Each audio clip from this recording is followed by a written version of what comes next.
المنتخب الوطني انهزم بثلاثية كاملة، انهزم أمام ميسي الذي سجل ثلاثية كاملة ويعادل رقم كلوز ب 16 هدف في المونديال أو في على مر التاريخ في مشاركته في المونديال.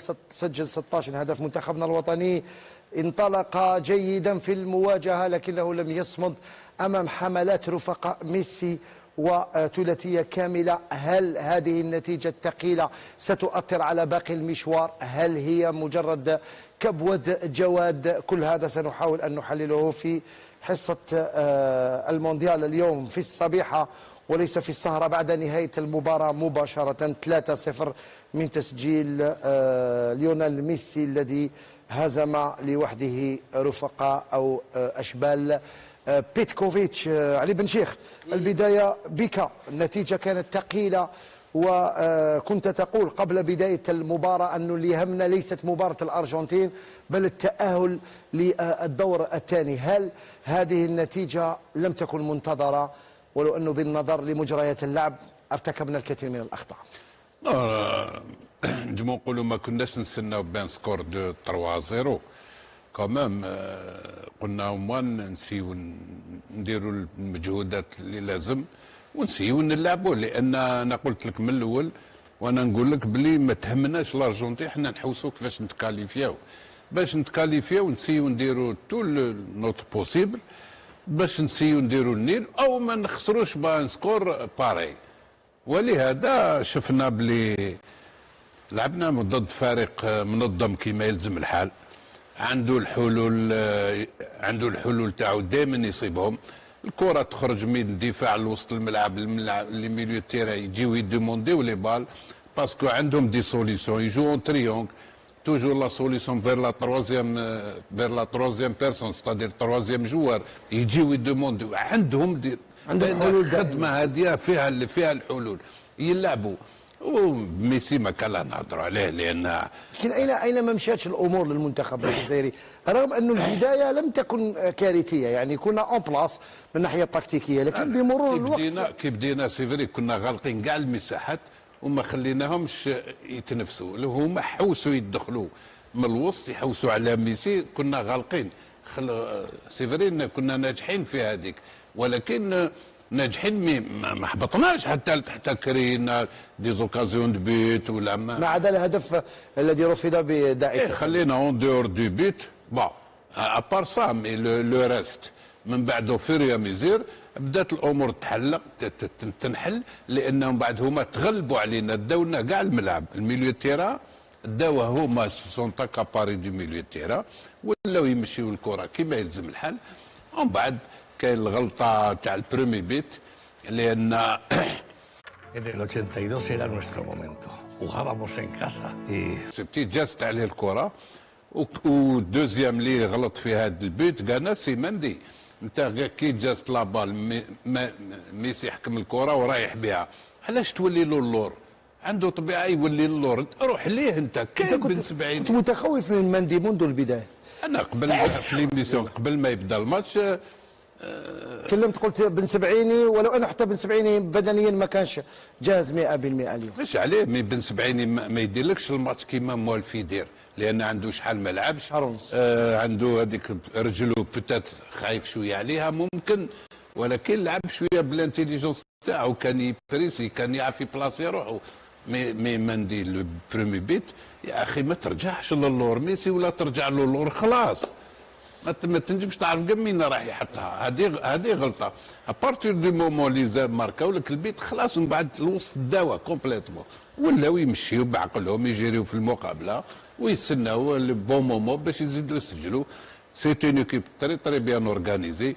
احنا المهم اليوم ما نحب ما كان نقولوا شكون لعب مليح شكون ما لعبش مليح ولا باسكو لازم نحن رانا نحلوا على كل. فانا نقول لك فلان لعب مليح فلان. انا اليوم ليكيب سو لو بلون جو ما ظهرتش كيما موالفين نشوفوها، كيما نحبوا احنا ما شفناهاش. هذه الميليو تيرا كان غايب بن طالب ابسون، بوداوي ابسون، كان شايبي ومازا هما اللي كانوا يسيو يديروا لو جو شويه.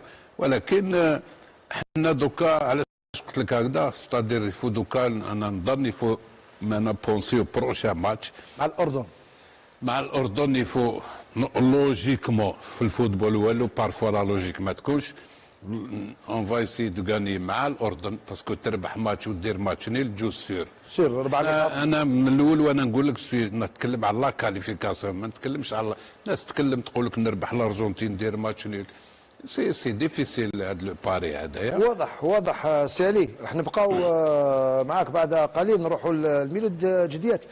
قبل ان نفصل بالتفصيل الممل كيف هي قراءتك اليوم على العموم لما حدث للمنتخب الوطني؟ شفنا مراحل متباينه في المباراه، نفرحوا ونقولوا بدينا مليح، بعدها الهدف جاء الهدف، قبل هذا جاء هدف شيبي الذي رفض. نهايه المرحله الاولى لم تكن على احسن ما يرام، بدايه الشوط الثاني كنا في المستوى ثم تسجل لنا الهدف الثاني خلاص ومن بعد لقينا روحنا اسفيكسي. شنو هي قراءتك او اسباب هذه الهزيمه الثقيله حسب رايك؟ شوف رضوان، تكلمنا قبل المقابله،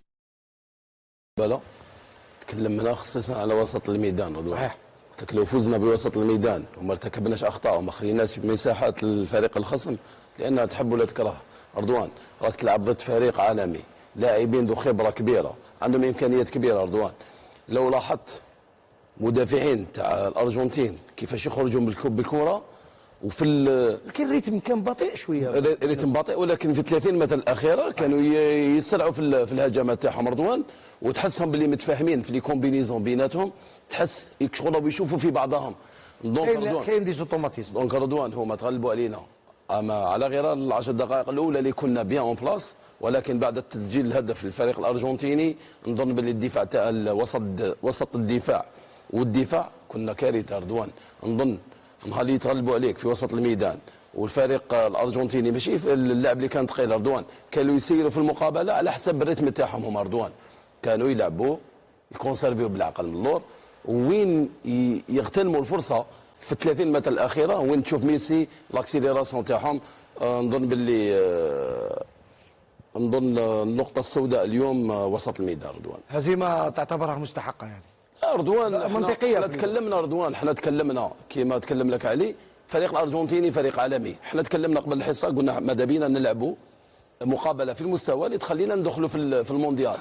احنا ما يهمش النتيجه رضوان، ولكن بالطريقه هذه نظن باللي تدخل بعض الشك للجروب حتى للمناصر البسيط هذا اللي كان معلق امال كبيره على اللاعبين، ولكن احنا نظن ما نحشموش بالخساره هذه. الاخطاء اللي درناهم امام فريق الارجنتيني لازم نتفاداوها في المقابلات القادمه. احنا ما زالت عندنا 2 ماتش ان شاء الله ريكتيفي، وان شاء الله المدرب ثاني يشوف الاخطاء ويشوف الاشياء اللي ما مشاتش واللي يكون احسن واللي يكون يميريتي باش يلعب في المقابله القادمه ان شاء الله هو اللي. تفضل سيدي. انا على كل حال كنت مديت رايي في لا مانيير دو جوي سي لو بلان سيستيم دو جو. انا كنت حاب يلعب 5-4-1 يعني ب3 في اللقص. نعم، لان الارجنتين لا فورس تاعهم يجوزوا من الوسط، هذه وحده. ثانيا انت كي دير كويري افونسوت وما يعيلكش كاع لي زاريو سونترو تاعهم ما يجريش موراهم. جو بريفير 5-4-1 ويلعب هذاك بوعلي ولا عموره ديرون بوانت. عموره مقار يبريسي يديرون يقلق الدفاع. اي او ميم طون راك كنت نتكلم ونقول الوسط ما لازمش يديوه كاع الوسط. كي نقول الوسط بالميليو ولاك سونترال. البريمي بيت جا من تم والتروازيام بيت من تم والدوزيام لا في 3 اهداف من المحور كاع من الوسط، زوج من اللاكس. كاع من اللاكس. لو كانوا 3 من تما كما قلت لك 5-4-1 صعب له هكذا باسكو واحد يفكر في روحه يخرج. المدرب يقول لك ما حبش يلعب بطريقه دفاعيه محضه. لو تلعب دفاعيه هذه انتم عندكم هذه العقليه تاع الدفاعيه باسكو يلعب 5-4-1 دفاعيه. نو كي تلعب 4-4-2 كاع نقولوا دفاعيه كيف انت الناس كي تلعب كيلكو سوا لو سيستم كي تريكوبيري الكره تما اللي تبان الهجوم كاع ياتاكي ولوخ. شفنا الاتليتيكو دو مدريد اللي هما معروفين بالدفاع تاعهم، ولكن كي تكون عندهم الكره يوليو ب7 ب8 في القدام. صحيح. احنا هذه اللي كنا نقولوا نحذروا بلي لازم نغلقوا لهم الوسط، يعني من الوسط حتى لا ديفونس تاعنا. امين اكساس قراءتك لهذه الهزيمة الثقيلة التي لم تكن منتظرة صراحة. صحيح واش قال ميلود جديات وعلي بن شيخ أننا واجهنا فريق كبير، فريق أقوى منا، لكننا كنا سهلنا له المأمورية باش فازين علينا بهذه النتيجة ربما، ولكن حتى احنا كنا طامعين أكثر اغريسيفيتي أكثر. كما قلنا شفنا تشكيلة كانت تشكيلة متوازنة، شفنا ليكيب كي بدات ال10 دقائق الأولى اون بلاس، شعرنا بأننا نملك الإمكانيات للوقوف في وجه المنتخب الأرجنتيني، لكن بمرور الوقت شفنا مستوى أعلى. رضوان كي تتكلم على التشكيلة المتوازنة بطبيعة الحال، لكن على أرضية الميدان شيء آخر. عندما يكونوا عندك 3 لاعبين بين ال11 خارج الإطار راح يفوسيو لك لو جو. صحيح. من اللاعبين اللي تعتبرهم بأنهم كانوا خارج الإطار؟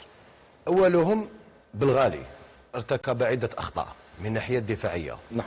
هجوميا ما ساعدش خاصة على الواقع الأيمن. ثانيا بوداوي خارج الإطار تماما. بوداوي ما عقلناش، ماشي بوداوي اللي كنا نشوفوه في المباريات السابقة.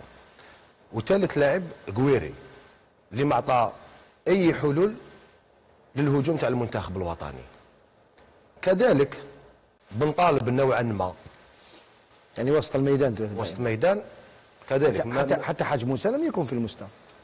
يعني جايك في 3 انا حسب 3 هذوما. لا حاج بالغالي حاج موسى انت يا حاج موسى كي ما تعطيلوش كورات، ما تلحقلوش كورات كومام. وكي تقول لي حاج موسى ما تلحقلوش كورات، نقول لك ايضا قويري كي ما تلحقلوش كورات، بما انه قويري حطيته مع الثلاثي، حطيته مع بالغالي اللي ما كانش في المستوى، نوافقك، وبوداوي ايضا وقويري، لكن انا نقول لك ماشي غير 3 سير لو 11 رونترون، لي 11 جوار اللي دخلوا ربما تقريبا نصف التشكيله كانت خارج الاطار.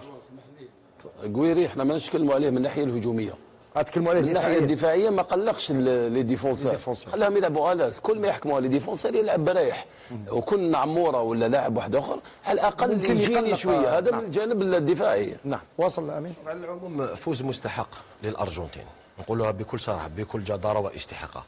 طبعا هذه ما يختلفوش فيها. صح. كما نقولوا عرف كيفاش يسير المقابله، لعب على حسب لو ريتم ديالو، يطلع وقت ما يحب، ينقص، يهبط وقت اللي يحب. القوه ديالو كانت في 30 متر الاخر.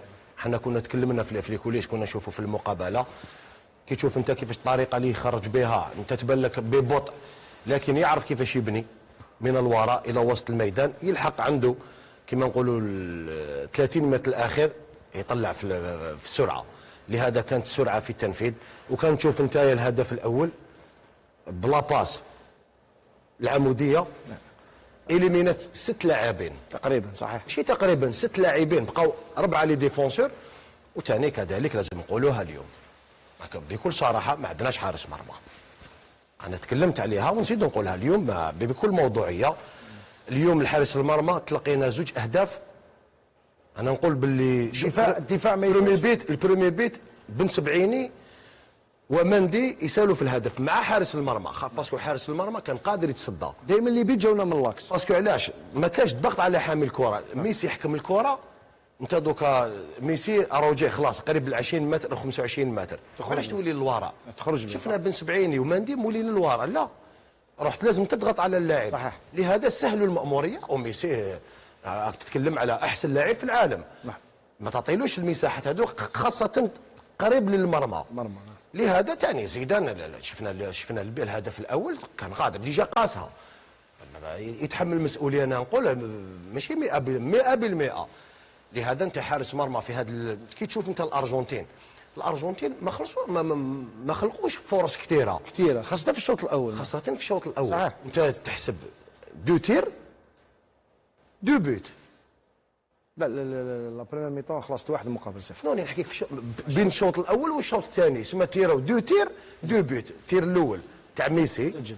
الهدف الثاني اللي تيراه اللاعب ماكاليستر، عاود رجعت الكره اللي ثاني يسال فيه الحارس المرمى اللي عاود رجع الكره ما عرفش حتى وسط الدفاع ما كان حتى واحد في لاكوفرتي. المتابعه هذه هي، وانا وسط الدفاع نتحمل المسؤوليه. خلينا هي كي تكون كي يتماركا البيت مشتركه لا مشتركه 100%. نو 100 باسكو علاش ان غارديان دو بيت انت التير هذاك انا شفناه كان قادر يدير في الكوتي يبعد الخطوره. هو وين ولات لابال الى وسط الدفاع، وسيفري ومع ذلك المتابعه ما كاش متابعه حقيقه. لهذا انا نقول باللي شوف لعبنا ضد فريق تكلمنا قبل المباراه، فريق جد يلعب كره جماعيه، فريق منسجم عنده الدفاع صلب. ثاني كنا قادرين عملنا بعض الفترات على بعض فترات ضغط العالي على حامل الكره على الدفاع. كنا نوعا ما ولا تشوف كي غنديروا بريسيون على لا ديفونس نقلقوهم ويخرجوا الكره الى التماس يعطونا الكره. لهذا انا جاب لي ربي ما امناش بروحنا، كان تخوف نوعا ما. وثاني عندنا مشكل عندما كما نقولوا نضيعوا الكره في 20 متر الاخير او 30 متر في الدفاع في المنطقه تاع الارجنتين، باش نعاودوا نولوا كاين تحول بطيء جدا. كلمتك قلت لك ضد هولندا كانت عده مرات اعطينا لهم احنا الفرصه واضح. خلينا نروح